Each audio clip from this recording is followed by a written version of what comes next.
Welcome, everybody, to the GSMC Chip Shot Football Podcast, brought to you by the GSMC Sports Network. I'm your host, Manny Mardiege, coming to you guys today on April the 9th with another round of topics and stories to talk about on today's episode.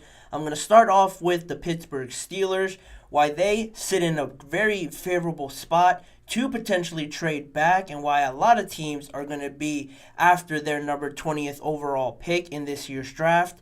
Then I'm going to be going more into my top 5 players, coaches, or teams under the most pressure to perform this coming season or else.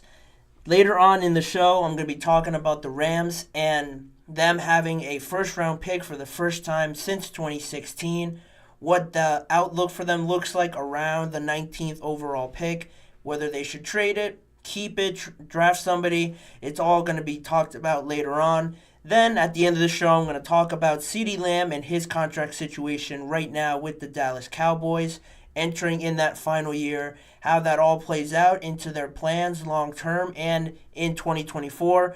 All of that will be discussed on today's episode. Make sure to drop a follow, a like, and subscribe to the GSMC Chip Shot Football Podcast. And before I start with the first segment, I want to remind you guys, if you have any questions, comments that you want to make during the live show, use the tip and donations link you see on your screen right now, gsmcpodcast.net, with any of your questions or comments. Using that link makes it easier for me. I can see your question pop up in my chat box. I can read your question on air, then have more of a conversation, make it more engaging. It's a lot better in my opinion, and it's a big help for this show if you guys are able to use that link. Once again, the link to the tip and donations is gsmcpodcast.net. Big thank you to you guys if you guys are able to use that during today's live episode. But like I mentioned before, going and starting in the city of Pittsburgh, they have the 20th overall selection in this year's draft.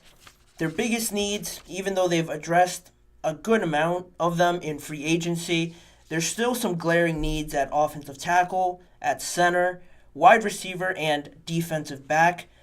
Just to recap some of the moves that the Steelers have made, they've brought in Patrick Queen. They traded away Deontay Johnson, but have tried to replace a little bit of that loss with Van Jefferson. They brought in Quez Watkins. That was on the offensive side. On the defensive side, like I mentioned, Patrick Queen and Russell Wilson, Justin Fields, taking all the headlines really for the Steelers all season. But like I mentioned before, offensive line still remains one of the biggest things for them, and that's where I wanted to start this conversation. Yesterday I mentioned the Packers, the Commanders, the Eagles, as some of the teams looking to trade up with the Seahawks specifically to try and acquire some of these offensive linemen, defensive backs that are all starting to go around the mid-teens, the 10s to 20s, in that range right there between those picks, starting from the Jets and ending with the Steelers.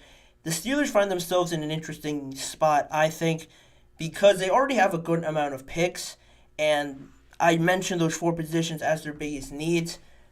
Looking at the teams that I talked about yesterday with the Packers, Commanders, and Eagles, trading up to 16 would obviously cost a little bit more because you're moving up a bit further up, and to be honest, looking at where the Seahawks are, even then at 16, I think it's still a bit too late to draft some of the premier offensive linemen or some of the premier defensive backs that really all of these teams need.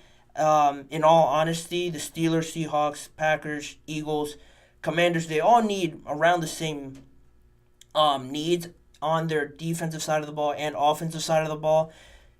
If they want to really secure themselves a pick, that being all the other teams after the Steelers, I think trading up into the 13s, the 12, anything before 15, I think would be very beneficial. But again, it's going to cost you more. That's why I get into this whole topic of the Steelers, because at 20, you have some areas where you have players or some teams behind the Steelers, like particularly the Bills, the biggest one that I'm just thinking of off the top of my head. a team that's desperate for offensive talent. Yeah, they could get some at 28, which is where they sit right now for Diggs, but their general manager is known for making moves up. Brandon Beane has actually moved up in the first round 4 times in the last 6 years. So that's a team that really entices and really intrigues someone like the Steelers to try and trade back, because at 20, offensive tackle, not really going to be there. At wide receiver, all the best ones are going to go most likely in the top 10. And then at 20, I think it's still pretty early to draft that next group of guys for the value that pick holds. Defensive back as well. If you're not getting Terrion Arnold or Quinyon Mitchell, in my opinion, I think 20, again, is a bit too early for any of those other guys that fall in line right behind those two. I think Mitchell and Arnold are the consensus 1 or 2. Whether you have Arnold 1 or Arnold at 2, that's up to all these teams that make their boards and have the order set heading closer and closer to the draft. So again, at 20, I think it's still too early to move into the next group of guys. And at center, I talked about it a little bit with the Eagles as well, because they moved on from Jason Kelce, and the Steelers moved on from their previous center, Mason Cole, who was released in the offseason. 20, again, if you're looking at Zach Frazier, at potentially Graham Barton from Duke, as well as Jackson Powers Johnson, Field Yates, Mel Kiper have all been on the same page saying that these centers are starting to move back a little bit. Their value hasn't decreased, but I think most teams realize that the field around them isn't in a dire need for centers. So moving them back, having them shift back a little bit in the first round, potentially now into the second round, would make more sense to me, as if I was drafting for the Steelers, to just wait on the centers. Unless you want the absolute best one, at 20 it's still early. I don't even think the Eagles would take Graham Barton at 22 if they could, and if he was still there. So all these things are just screaming for the Steelers to move back. You have the Bills back there. I'm sure the Commanders have been in talks of trading back into the first round, and they have a couple second-round picks that I'm sure the Steelers would be very, very intrigued by. If I remember correctly, I talked about it yesterday, that I think they have 36 and 40. So early second-round picks, starting from 33, obviously. If you have the 36 pick plus the picks that the Steelers have already, that seems enticing. But, again, ideally you would want a first-round pick, and I'm just still skeptical of teams like Green Bay, Philly, the Bills, really more so the Bills, just because of Brandon Beane. It's in his nature almost to just trade up and try to find value up, and just moving around the draft, maneuvering himself to find the best value, try to get more picks and stuff like that. But you have to think now that with how the Bills have set up and how this team offensively is lacking a little bit of talent and wide receiver depth, they're going to have to feel moved to make a deal to get up there, to make sure they get their guy. Because the Steelers, in all honesty, could take a wide receiver, it wouldn't surprise me, but they really do most of their work with wide receivers in the second round. So, again, skeptical on that. The Steelers, as well as the Rams, that I'm going to get into later on, are in the weird spots where teams are looking at them. They could trade up, but then again, if the Steelers are too open to trading, those other teams look around and think, why are they so open to trading? They're not going to take the player that I'm thinking of. Let's just keep him there and not really move. But again, you have to see how the field plays out, how all these draft picks line up, because you could have a big run at offensive linemen. There's always a big run in the first round with a certain position. I'm thinking offensive line just because it is the deepest group, and I think teams will start to panic a little bit if they see 1, 2, 3, maybe 4 go before they pick around 18 into the 20s and into a couple picks in the 30s.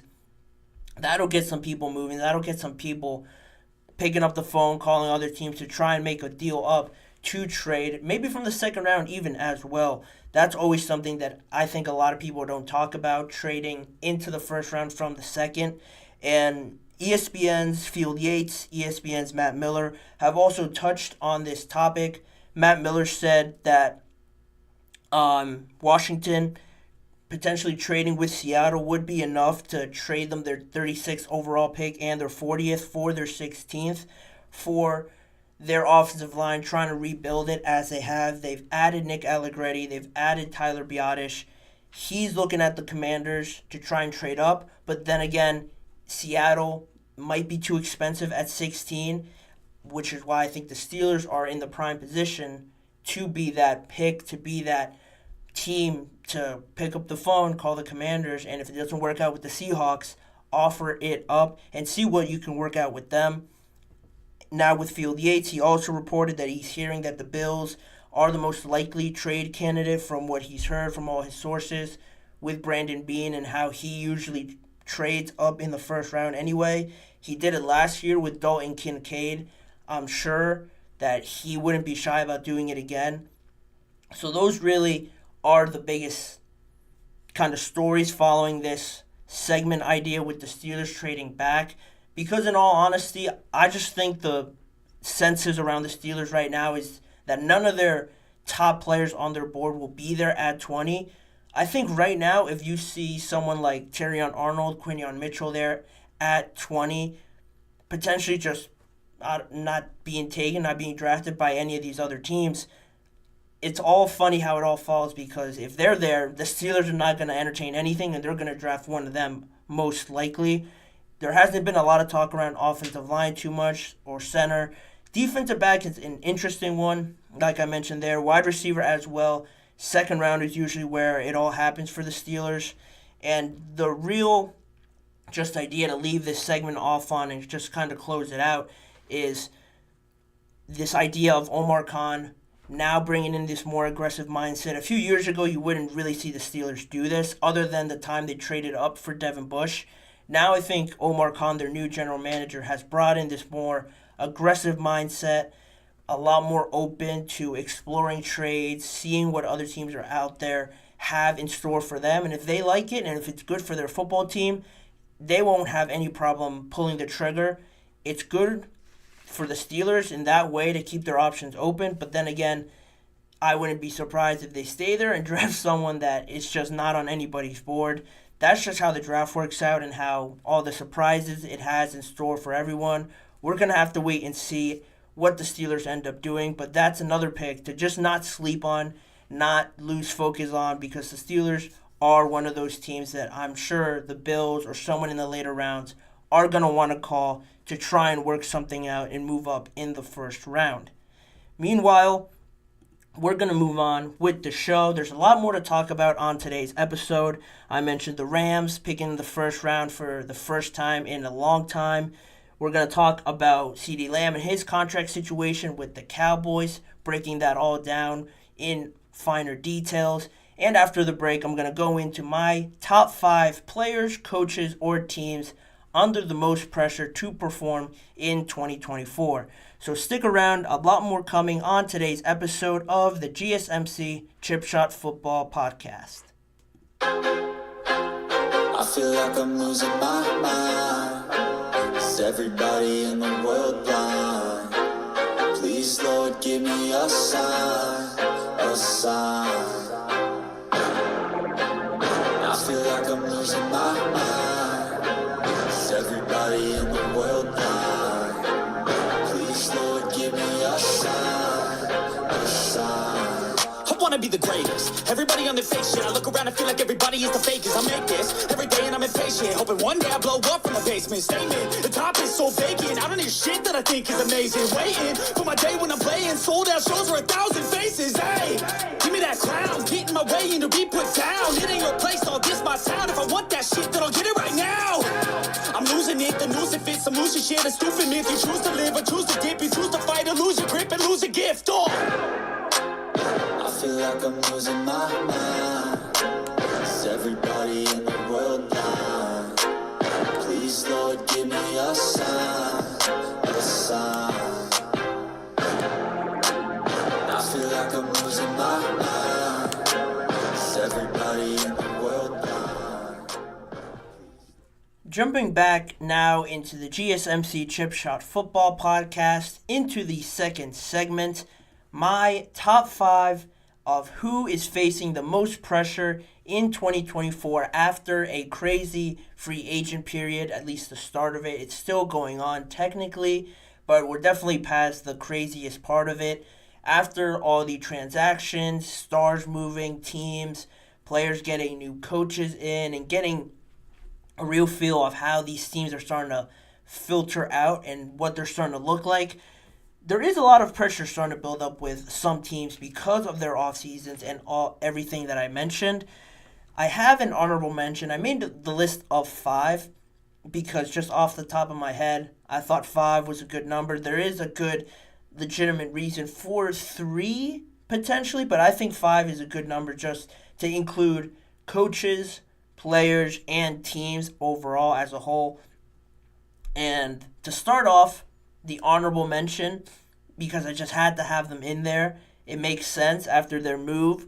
The Houston Texans are the honorable mention for me. They didn't make the top 5 because everyone, as soon as they got Diggs, even before that, getting Danielle Hunter, bringing in Azeez Al-Shaair, you have Tank Dell and what he showed you in his first year, Nico Collins, bringing in Joe Mixon, all of that collective just positive players coming in, positive transactions, fortifying your team, fortifying that defense, plus all the players you already had on defense, Christian Harris, Will Anderson. It all played out great last year, and now you get a guy like Stephon Diggs, and instantly people like myself have them at the top of the AFC, competing, at least on paper, with the Chiefs, with the Bengals, with the Ravens, with the Dolphins.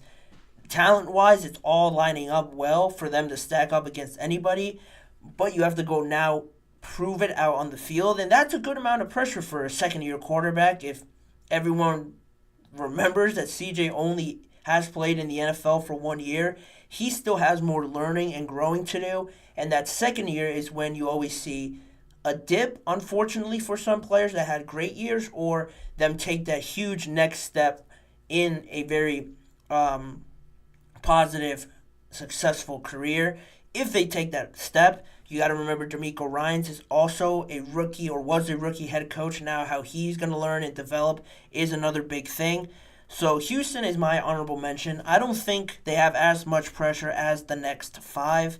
Starting with number 5, I have Nick Sirianni, the coach of the Philadelphia Eagles, hired in 2021, now entering his 4th year of that 5-year contract he signed when he got hired in 2021. Overall, it might seem positive. They have had success. I'm not going to sit here and say that he's on the hot seat, but he is on that border, which is why I have him at number 5, of really just flirting with that area of you better not let this go too far south like it started to at the end of last season, or else it could start to get very hot in his position as the head coach of the Eagles. He has a 34-17 record as their head coach, but only 2-3 in the postseason. So that's obviously a big thing there, a big topic to kind of monitor with Nick Sirianni. Has done a good job, but again, I want to stress for the most part of it, along with Howie Roseman and how they've built up this star-studded roster now, or star-studded offense, I should say more specifically. Now they have one of the best offensive. Their defense is still in the progress of getting rebuilt. They need a few more pieces to get it as strong as they did when they made their Super Bowl run, when the last time they won the Super Bowl. They had a great defense. They're still trying to figure that out right now. Then you add Saquon to this offense that already seemed unstoppable in all sorts of downs. First downs, they had a great running game. You add Saquon to it. Then 3rd and short, you could just run it. QB sneak with Jalen Hurts. You have the weapons on the outside. Goddard, Devontae Smith, Paris Campbell comes over. A.J. Brown. You have all the weapons on offense, as much as anybody would want to have on offense. Now you have Saquon, and people start to look at this offense now. You're going to have to put up points. But on the flip side of it, if their defense isn't living up to the level that they needed to, they're going to be in a lot of shootouts. And unfortunately, how shootouts work, how offensive showdowns work.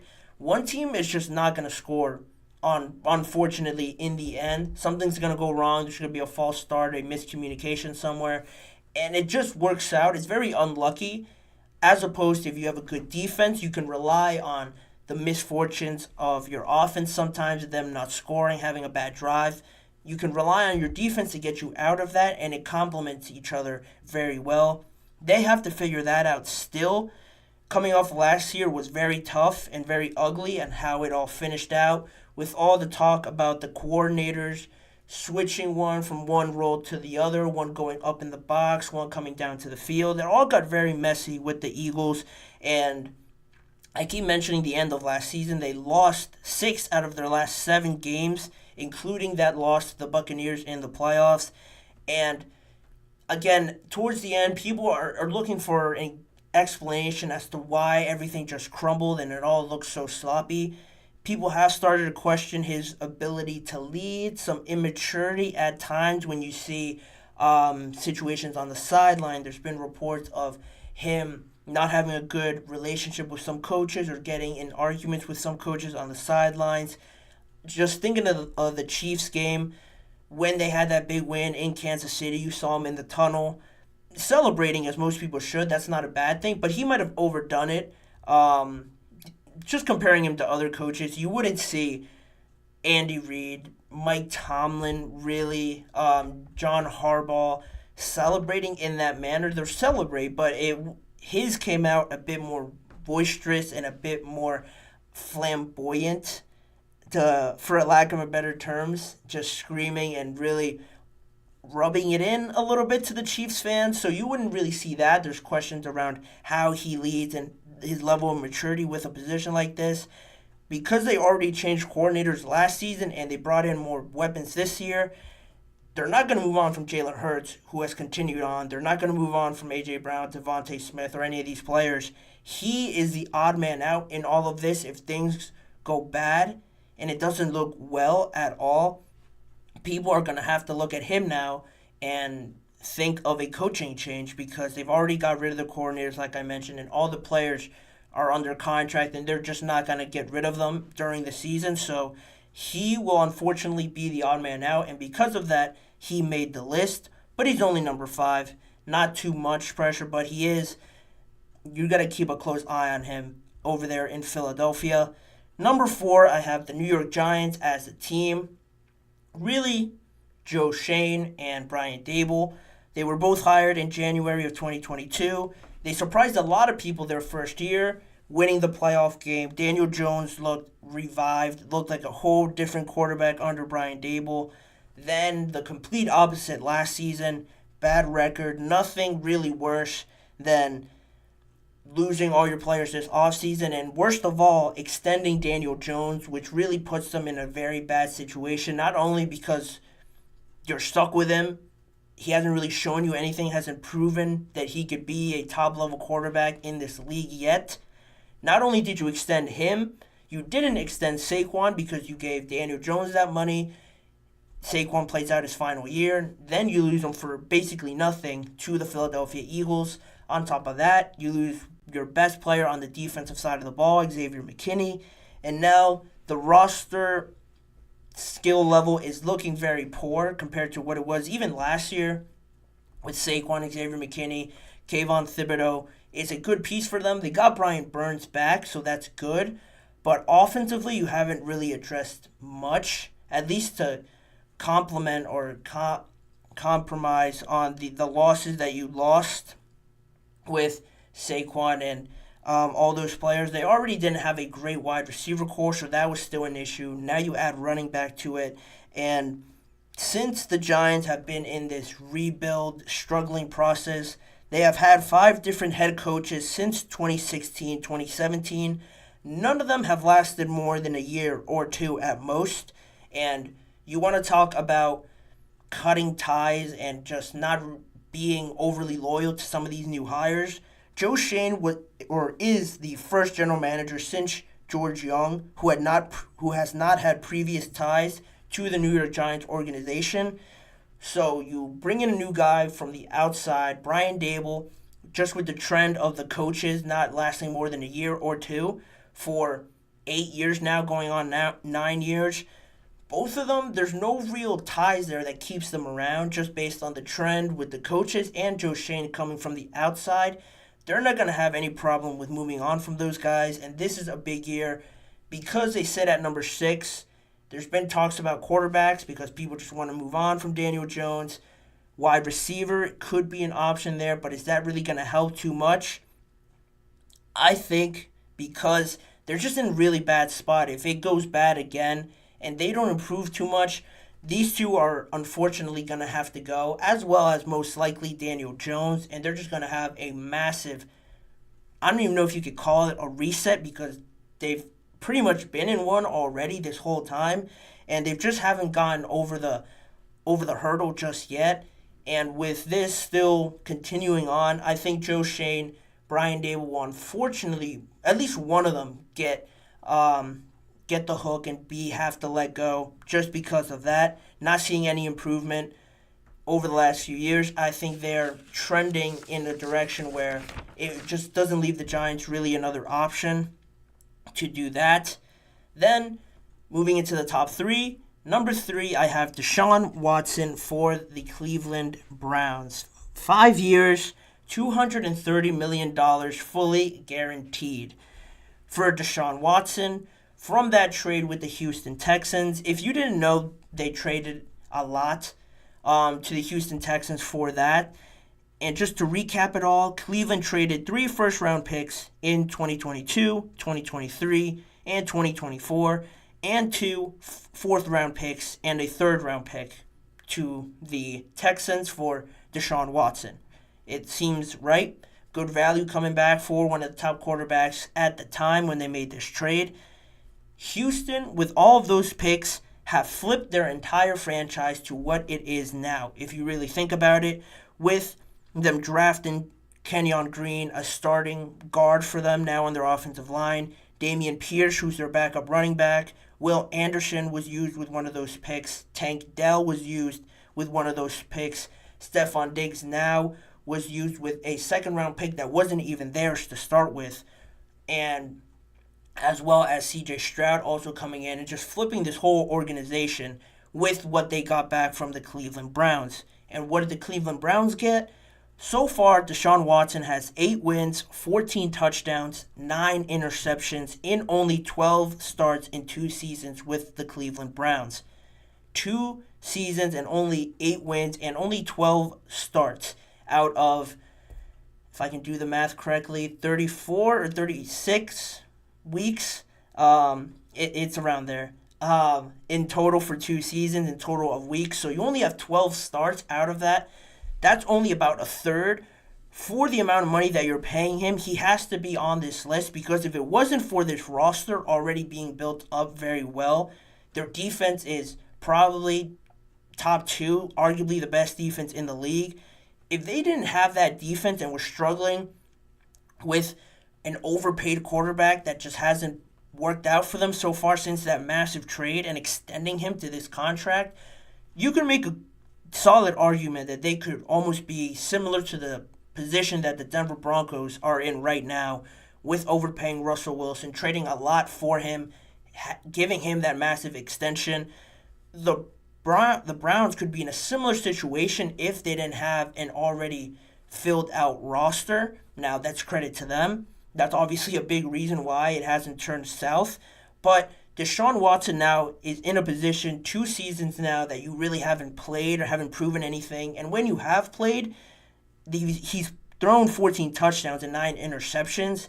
14 touchdowns isn't a lot in a single season, let alone 2. 9 interceptions is a good amount for a single season, but he only has 12 starts and 9 interceptions. So that ratio, again, doesn't really support paying him all this money and having him miss so much time. He has to be on this list just because he hasn't been reliable enough for the Browns that could go further if they had Deshaun Watson playing and playing to the level that he showed in Houston. Then, to round off the top 2, at number 2, I have the Dallas Cowboys. I've talked a lot about the Cowboys already. last year under contracts with Mike McCarthy, Dak Prescott, and technically now CeeDee Lamb.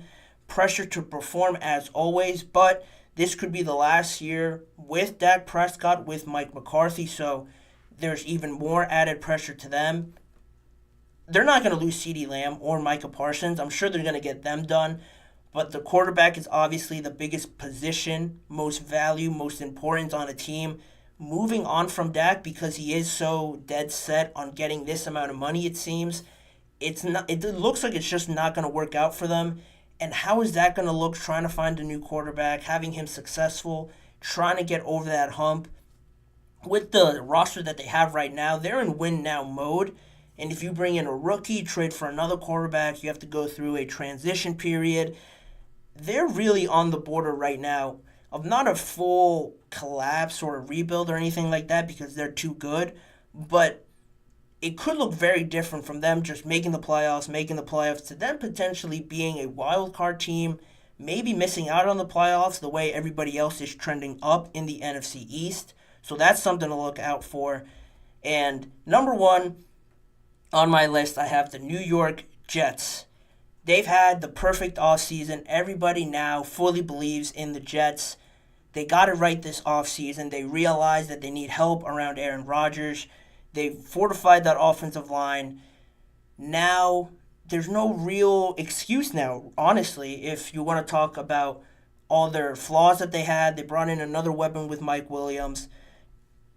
They've built out this roster to the fullest that they could in free agency.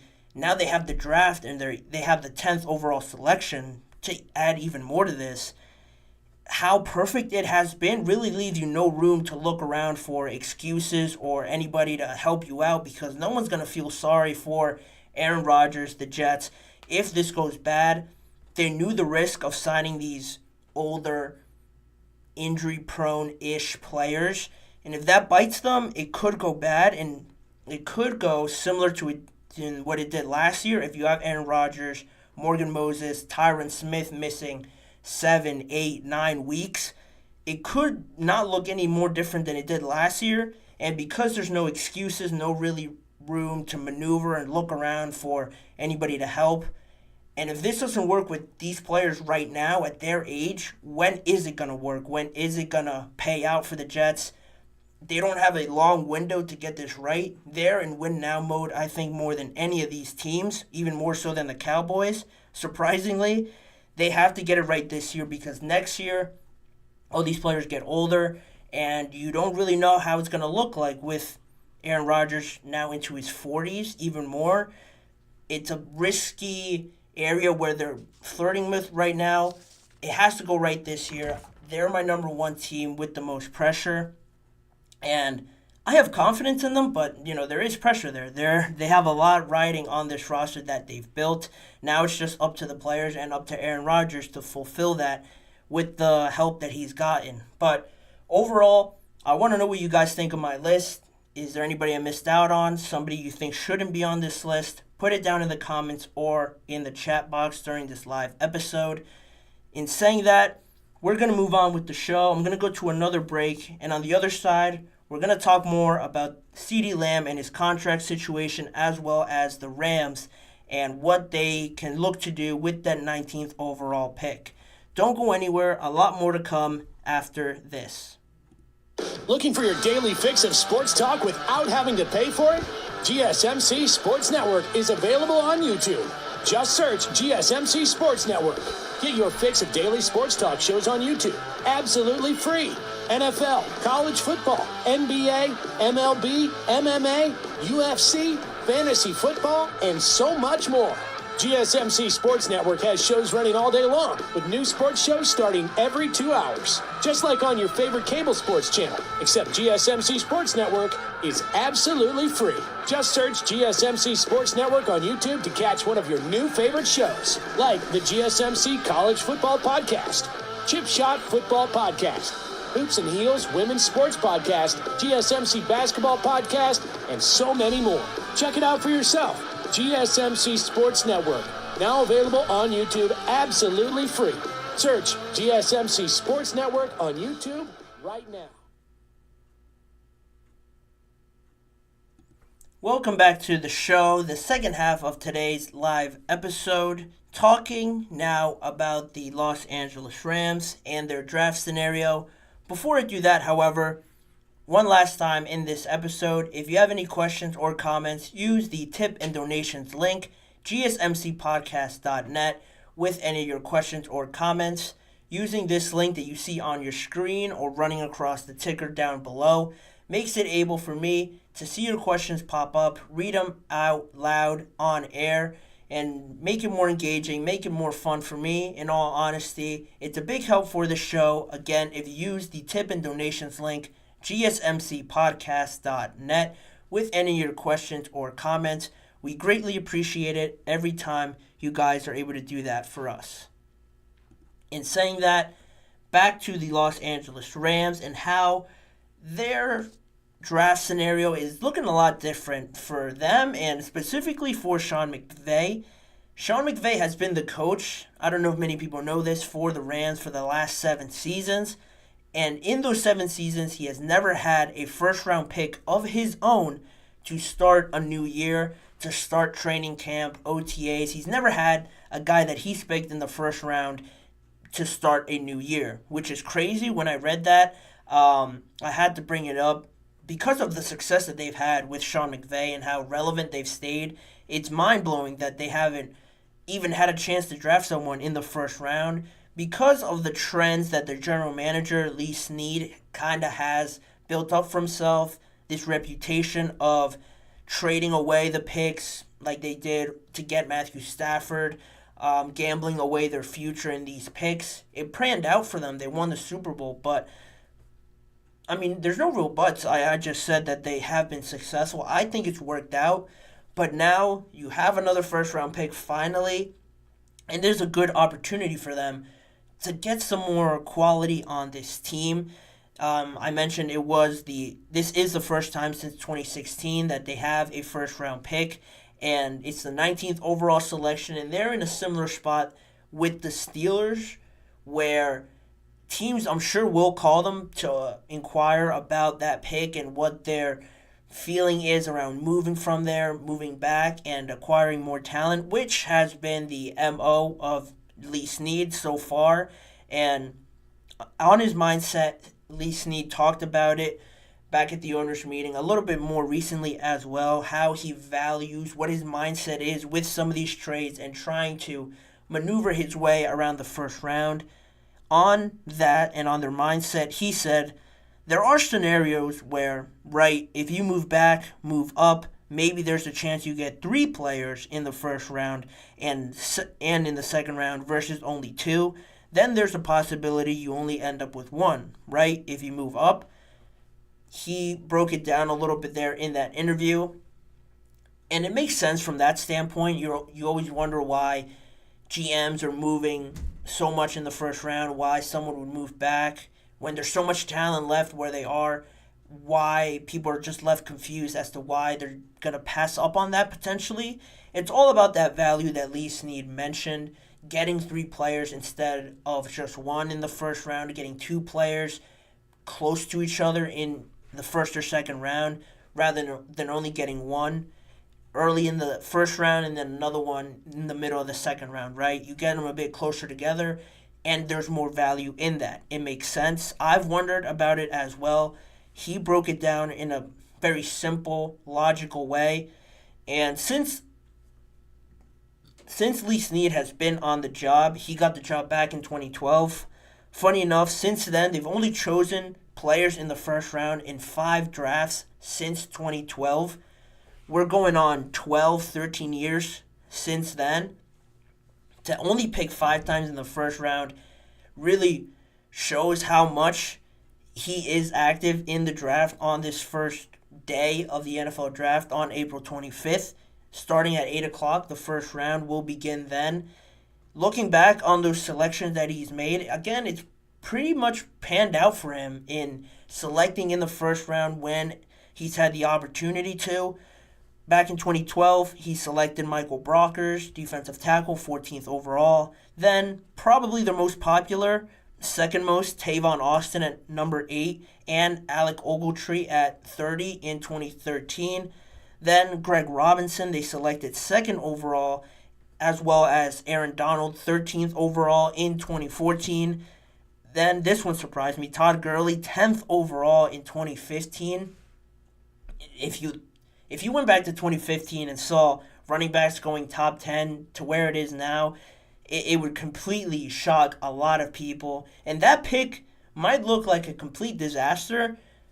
Depending on how you look at it, how it all panned out now that Todd Gurley's not in the league, you can see why he was that starting point of people, the devaluing of running backs from him, and how I think he's younger than Derrick Henry, I think I saw somewhere, and hasn't played in the league for a good amount of years now, and it's crazy how he sort of started that trend, not only with being picked 10th overall, but then wanting that big contract that first round picks usually get as a running back. People started to question the traction on the tires, how much do they have left in them. And he, going back to 2015, sort of started that whole thing along with Le'Veon Bell and others, and how that running back value market just sort of shifted from that point on. Then their most recent selection in 2016 was Jared Goff. They ended up trading him. But for the most part, Ogletree, Tavon Austin, Aaron Donald, Michael Brockers, they've all not been just awful picks, bust by any means. They've gotten good value for those picks. And now, with the retirement of Aaron Donald, you look at this draft, it stresses the need for finding a pass rusher even more because Aaron Donald's not there. They were fortunate to find guys like Kobe Turner, Byron Young from last year's draft class that gave him a good amount of production back. But other than that, now on top of trying to find a spot for Aaron Donald, his replacement, you still have defensive back as a need, linebacker, wide receiver still behind Puka Nacua and Cooper Kupp. That would be an area to address maybe in the later rounds. Tight end as well. But the good thing about them is that they have 11 picks this year, a lot more than some teams have in the total 7 rounds that there is in the NFL draft. So they could use that to their advantage if they want to move up. It's ironic now, right? Because this year they sit in a spot where the value at 19, they would want to move maybe out of the first round. And it's just ironic because they haven't had a pick in the first round. They've been waiting to have this pick, and now, because of the way it's all panned out, the value there isn't really great. I think the best bang for their buck at that pick could most likely be a defensive tackle. Byron Murphy, the defensive tackle from Texas, is in that range. I've seen him be mocked a lot in the early 20s, mid-20s, early at 16, at 17. So if he falls to 19, you could instantly try and replace Aaron Donald with him in that middle of your defensive line. But with 11 picks, you could try and trade up. That's another option that I'm sure Lee Snead hasn't really completely disregarded. Moving up for a defensive back, I think, again, is a great option if they use 3, maybe 2 picks that they have out of those 11 to move up along with the 19th overall pick with the Broncos, who could use it. Then you have the Raiders, again, who could also use it if they're not going to go quarterback or offensive line. That could be enticing for them, for you to go up and grab one of the top defensive backs, a top pass rusher if they need to, or tight end. If Brock Bowers is still there, try and trade up to number 10 with the New York Jets and assure yourself that you're going to get a X-factor, exciting player like Brock Bowers in your team. Then you don't really need too much wide receiver depth, and you kind of kill 2 birds with 1 stone there in getting Brock Bowers because he can move everywhere. Same with Cooper Kupp and Puka Nacua.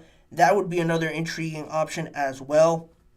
But right now they sit in a spot where I'm sure Lee Snead is exploring all these options, will take account of all the picks that he has, what he can get later in the rounds with trades with the Bills, the Commanders, like I mentioned. All these teams really past 18, starting with the Rams at 19, could all I wouldn't be surprised. Move back a few spots, move up, get guys from the second round to move up as well. The value right now, because it's so deep at all these classes, people evaluate these prospects differently. Almost everybody has different boards. No one has the exact same board as another team. It all filters in on how they determine who's better than the next. If they really want them, if they feel another team's going to get them, trying to trade up and all that stuff like that. The Rams are, again, in a good spot where, yeah, they haven't had a first-round pick in a while, but where they sit right now to wrap this all up, trying to find their best bang for their buck to try and really get the best out of Matthew Stafford. He is on the older side, and you're still getting good production out of him, but he certainly doesn't have another 4 years, 3 years left in him. I would say probably max 2, if not next year being his last year. You have to maximize that as much as you can to fill out this roster with the best talent, to make sure you can go further. They have great stepping stones to do that. Kyron Williams, Puka, Cooper Kupp, Kobe Turner, and Byron Young.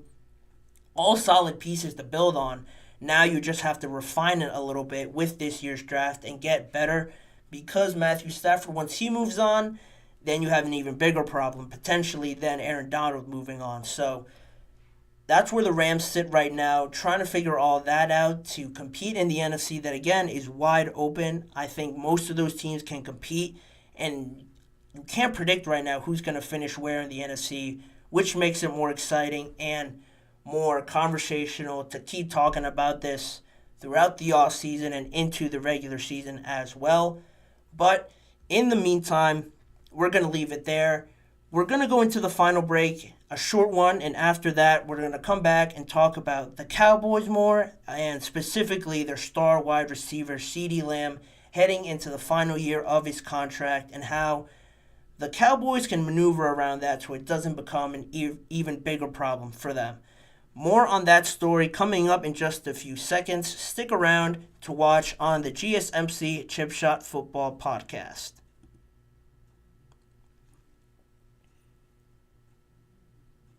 For the best and latest podcasts available anywhere, go to the podcast app on your cell phone and type in GSMC to access free content-rich podcasts on health and wellness, book reviews, sports, entertainment, relationships, social media, movies, technology, finance, and even weird news. Subscribe and download the GSMC Podcast Network's family of shows, available everywhere podcasts are found.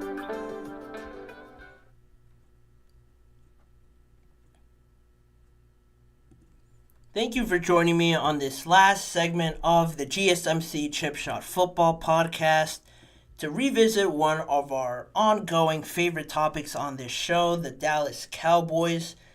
I've talked a lot about Dak Prescott, their owner, Jerry Jones, Vice President Stephen Jones. Now it's CeeDee Lamb's turn. You could argue their best player last year along with Micah Parsons, but CeeDee had a historical year for the Dallas Cowboys, broke a good amount of records, Cowboys records in that season, made first-team All-Pro, was in the Pro Bowl. One of the best years for him, and it's great that the Cowboys have that sort of receiver on their team. The bad part is now, on how you interpret it, is because it all filters into this situation now with contracts for their three biggest players, Dak Prescott, CeeDee, and Micah. Having Micah play on such a high level on his rookie deal still and not having extended him when you could have last year is great, but again, it bites you because now when you could have gone for cheaper last year when he was eligible, now you're surely going to have to pay something close to a Justin Jefferson, Jamar Chase, who are also getting close to that negotiation period. More so for Jamar Chase. Justin Jefferson is already in that period trying to negotiate that with the Vikings. So now it's going to cost more for the Dallas Cowboys. This is the fifth year, final year for CeeDee Lamb on his rookie deal, like I mentioned. The Cowboys picked up his fifth-year option last year. Now, Dallas is scheduled to start their Phase 1 workouts next week on April 15th. Those are still voluntary workouts. Coaches, everyone on the staff expects most players to show up. But with this now boiling over, or not boiling over, carrying over into the off-season workouts now, some people are starting to begin to speculate that it could be heading into holdout sort of territory with CeeDee Lamb. According to the Dallas Morning News, yesterday, CeeDee Lamb is not expected to attend the voluntary workouts starting next Monday.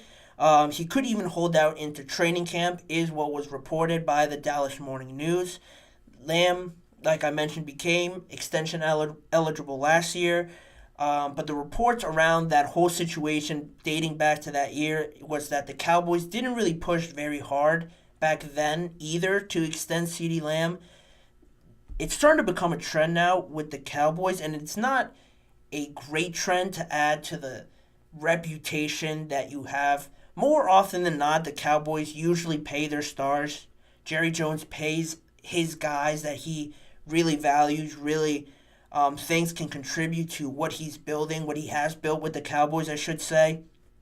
But along with eventually paying and eventually, really in all honesty, paying a lot more than he should have, that is one of the trends that is starting to develop with the Cowboys that I am not really a big fan of it. Waiting too long is one of them. With Jerry Jones and these players waiting too long to extend their big stars, Jerry's guys. And by doing that, you ultimately end up paying more.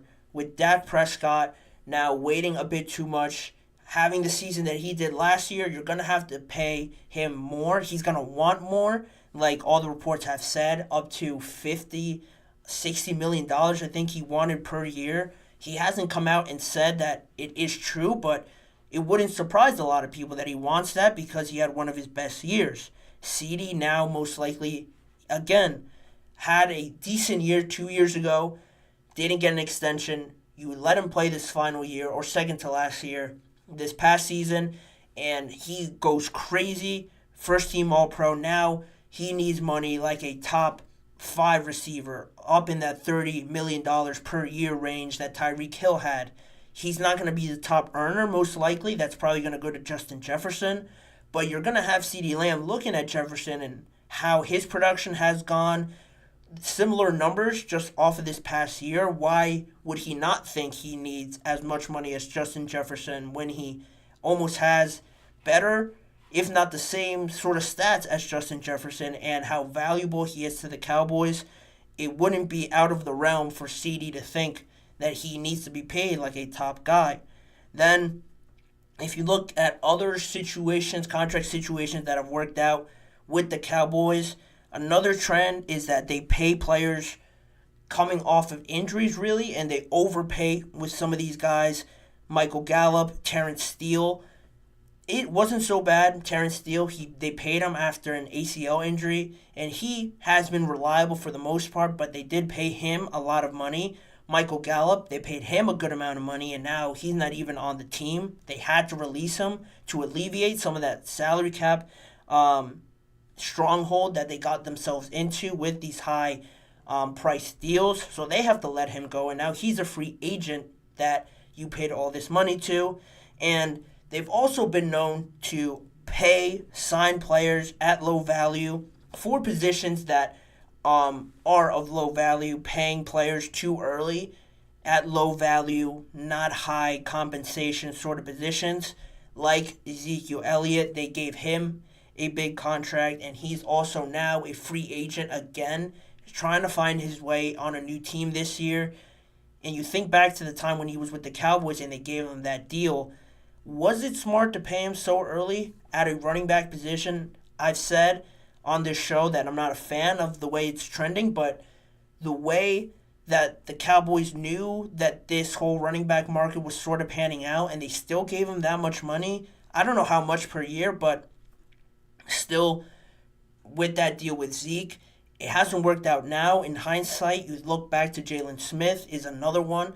He came in off of a bad knee injury, had some production in some years with the Dallas Cowboys, but when he signed a deal, he is now currently, you look at his situation now, he is a free agent, hasn't been a significant part of a team in some time now.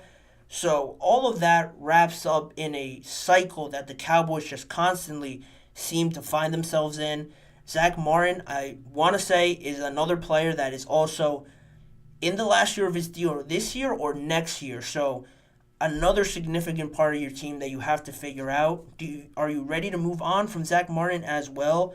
All of these things tie in together when you're talking about the Cowboys and these players, because instead, now, if there is a holdout with CeeDee Lamb, if he does decide to go this route, which it has come out recently through an interview with TMZ or just speaking to TMZ, whenever, yesterday or today, CeeDee Lamb has said that he will be with the Dallas Cowboys this year, but he didn't really specify in what aspect. I think they asked him when the season starts, and he said, yeah, he'll be in Dallas, but he didn't mention anything about training camp, OTAs, mandatory minicamp. He didn't mention anything like that. To avoid fines, he can be there, but he doesn't have to participate in any of the drills or practices where he could get injured, and there's that risk, so he holds that leverage over the Dallas Cowboys. It's a strategic move that has most likely worked out for the players that have decided to go this route. You look at Chris Jones, his was a bit more of a serious holdout, holding out into the season until the Chiefs eventually gave him that one-year deal for a good amount of money. Then they've extended him this offseason. That worked out for Chris Jones. I'm not saying CeeDee Lamb is heading that way, or I'm projecting him to be that extreme about it, but it is just a strategic and a smart move for CeeDee Lamb to get the ball rolling a little bit, because the biggest thing with the Cowboys and these contracts that just start piling up, they're almost like a shield or a cover-up for the real problems that they still haven't addressed. By stacking all these problems and trying to figure out their biggest stars, because that's also very significant, by doing that, they just add to the list of problems. Once they figure out Micah Parsons, once they figure out CeeDee Lamb, and maybe Dak Prescott, you still have this long list of defensive line help that you need, defensive back help that you need. Stephon Gilmore, probably your best cornerback last year, is still a free agent. You still have him to figure out. Leighton Vander Esch just retired, so you need linebackers. You need spots on that offensive line. Another wide receiver to add on to CeeDee Lamb to complement that offense, as well as running back. When are the Cowboys going to get to all these positions that they need to fill out if they're stacking up CeeDee Lamb's contract, Micah Parsons' contract, Dak's contract? Trying to figure out and negotiate with that takes up a lot of time, which frankly they don't have if they want to build out this roster to the best of the ability that they can. I know it's only April 9th now, a long time from playing football, from being week one, but again, the way that the Cowboys have built this reputation of taking their time, a methodical, long time to figure out all these things, you can't help but think it's just gonna carry on into August, September, and when are they gonna find the time? They've not done anything in free agency. When are they gonna find the time to add to this roster that desperately needs help in a very competitive NFC that's only getting better and trending up, with all these teams getting better, like the Falcons? The Bucks are no joke. I'm trying to think off the top of my head. The Bears are getting better with some of the trades that they've made. The Lions are there, the Niners, the Eagles, all seemingly getting better, where the Cowboys are still stuck in first gear, not really doing anything as of now. They're always going to use the excuse of salary cap and not having enough cap to work around it and get all these players. But if they would have figured out some of these extensions earlier to benefit them, they'd have a bit more wiggle room with their salary cap to figure out some of these issues. Now it's starting to back up on them, and they're not going to, in my estimation, they're not going to have enough time to figure out every single one of these needs and fill out a competitive roster. But we've seen this already for a few years from the Cowboys. It's not really anything new. And it could be coming to a point where you're going to have a roster turnover of sorts, and it could be looking different in the near future for the Cowboys if they don't pick up the pace a little bit with this team. the Cowboys are the Cowboys. You know, I say all these things, but it just turns out the same way as it always does every year. I'm hoping for a change this year, but we shall see where Jerry Jones take this season. But in saying that, I have run out of time on today's episode. I want to thank you guys for tuning in to today's episode of the GSMC Chip Shot Football Podcast presented by the GSMC Sports Network. Please remember to like, follow, and subscribe to the show, as well as both Sports Network and Podcast Networks on YouTube. Make sure to also follow us on Facebook, Instagram, Twitter, and TikTok for more of this network's content. If you want to see more of me and the GSMC Chip Shot Football Podcast, check out the YouTube channels, the GSMC Sports Network channel, and the Podcast Network channel for YouTube shorts that are posted on there daily. You have the full recorded live shows that are all on there as well, on top of all the individual segments that are cut up into individual videos if you want to go back and watch a specific segment, or if you missed out on a segment that you really wanted to watch. They're all on there on both channels. As always, tune in every weekday at 6:30 p.m. Eastern Time for more NFL and football conversations with me, your host, Manny Maradiege. Thank you guys again for joining me, and I'll see you guys all tomorrow.